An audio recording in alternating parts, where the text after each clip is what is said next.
Estudiar la palabra de Dios es lo mejor. La manera en que ella alumbra, en la que ella impacta tu vida. No hay mejor tiempo que el que dedicas a aprender de Dios a través del estudio de su palabra y crecer en ese conocimiento del Dios que nos ha rescatado, del Dios que se ha revelado a nuestras vidas. Por lo tanto, cada uno de estas reflexiones que estamos teniendo es importante, y por alguna razón no pudiste estar en la reflexión anterior, no dejes de escuchar cada una de estas, porque escuchándola, aunque no tengas la referencia de la reflexión anterior, Dios aún te hablará, Dios aún te enseñará. No te desanimes, persevera, sé constante en tu estudio personal de la palabra de Dios. Este medio, este devocional, es una ayuda. Es la palabra de Dios expuesta, pero no dejes de tener tu tiempo personal, individual, con tu Dios, en comunión con Él, aprendiendo de Él. Difunde la palabra de Dios, compártela a otros y a través de las redes sociales promociónala a través de estos like que puedes dar en diferentes redes sociales cuando veas estudios y mensajes de la palabra de Dios, de una sana doctrina.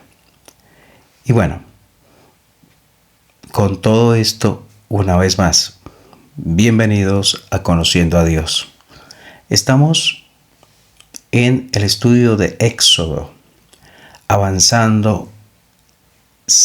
Tenemos un Moisés salvado de las aguas, un Moisés criado por su misma madre después de haber ella dejado a Moisés en las manos del Dios Todopoderoso. Ahora, ella le cría hasta cierta edad. La escritura no lo menciona directamente, solo dice que la mujer tomó el niño y lo crió, y cuando el niño creció, ella lo trajo a la hija de Faraón.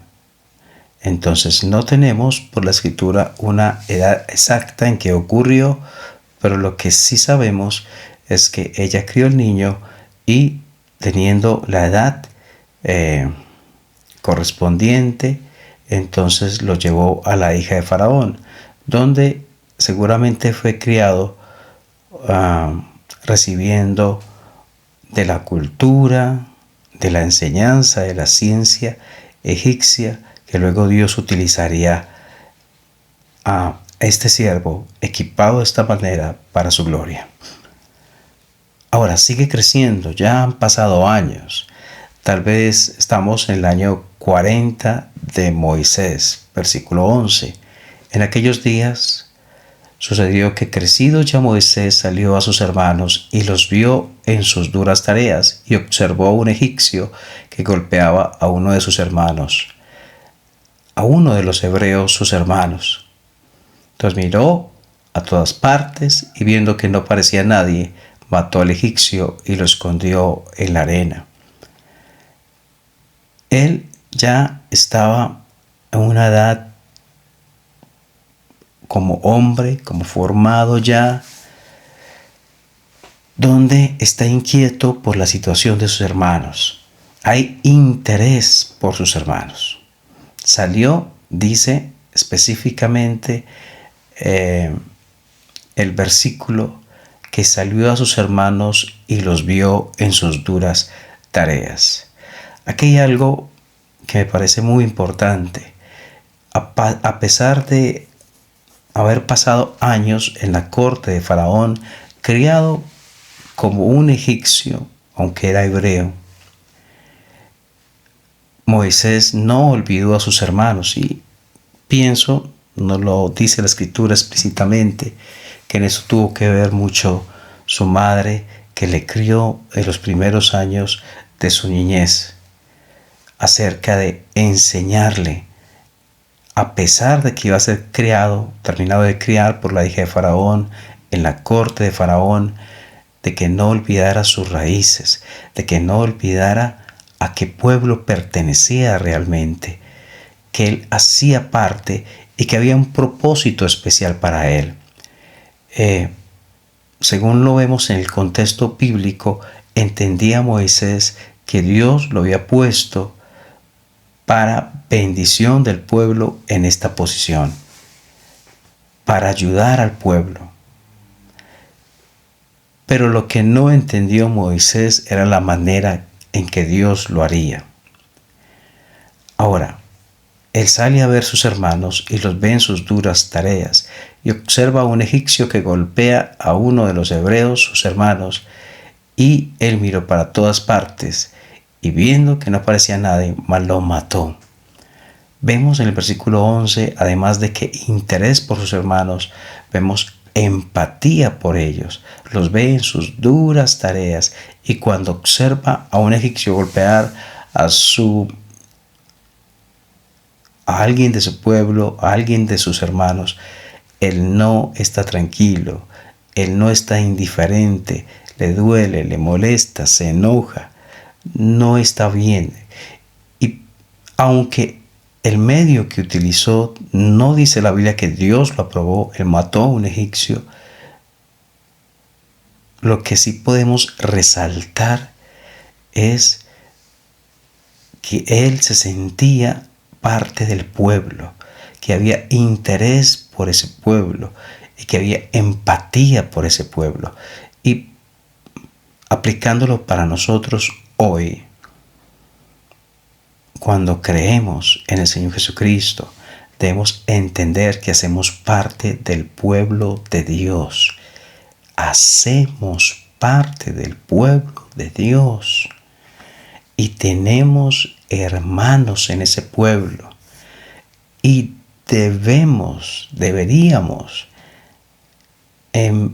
simpatizar y sentir empatía por los sufrimientos y por las duras tareas que nuestros hermanos puedan estar pasando. Deberíamos nosotros inclinarnos, orar por hermanos que sufren. Deberíamos extender nuestras manos hacia el necesitado, hacia el pobre y menesteroso entre nosotros.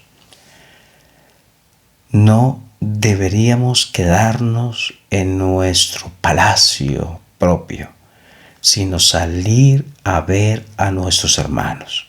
¿Cómo están ellos? Interesarnos por las situaciones que pasan ellos.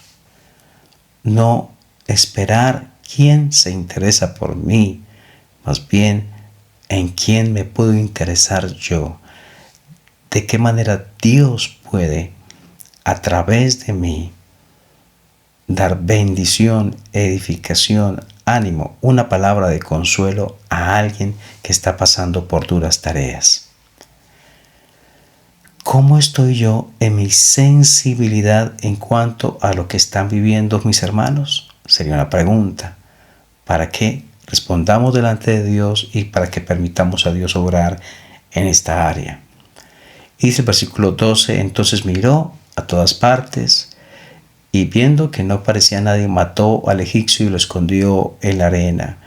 Él vio que nadie se diera cuenta, pero sabemos que alguien sí se daba cuenta, pero además había otro alguien, había una persona, porque cómo se dio cuenta el hebreo, que cuando le está llamando la atención en el versículo 13 y versículo 14, que no se pelee con su hermano, que no lo golpee, él le dice que quién lo ha puesto por rey como juez, que si quiere matarlo como mató al egipcio.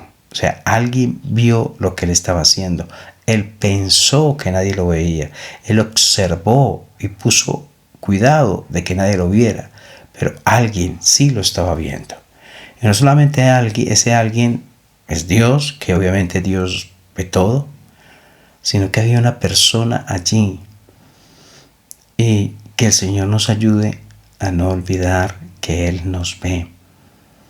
Que Dios nos guarde de ser piedra de tropiezo para alguien que nos ve haciendo algo que a Dios desagrada. Que Dios nos guarde de por sentirnos en intimidad, en soledad, que nadie nos ve, dar rienda suelta a cosas que no deberían pasar jamás. Porque no agrada a Dios, ni bendice a nadie, ni edifica, y más bien destruye. Y tiene consecuencias. Mira que hubo consecuencias para Moisés. Dice, versículo 15, que oyendo Faraón acerca de este hecho, o sea que Moisés había matado a un egipcio por defender a su hermano hebreo, dice que Moisés procuró matar a Moisés. Esto pudo haber ocasionado que Moisés muriera. Y sigue diciendo, pero Moisés huyó delante de Faraón y habitó en la tierra de Madián. Esto implicó un cambio radical en la vida de Moisés. Moisés ya no podía vivir en palacio después de años de estar allí, de recibir los cuidados, de recibir las atenciones, de recibir los privilegios que tenía viviendo allí en palacio. Tuvo que huir y dejar todo aquello porque en primer lugar sintió empatía por el que sufre y en segundo lugar hizo las cosas a su manera y no a la manera de Dios. Pero terminó esto llevándolo a un cambio radical en su vida. ¿Cómo sería este cambio? Pues lo estaremos viendo en próximas ocasiones. Por ahora, crece, aprende, sigue adelante en el camino del Señor y que el Señor bendiga tu vida.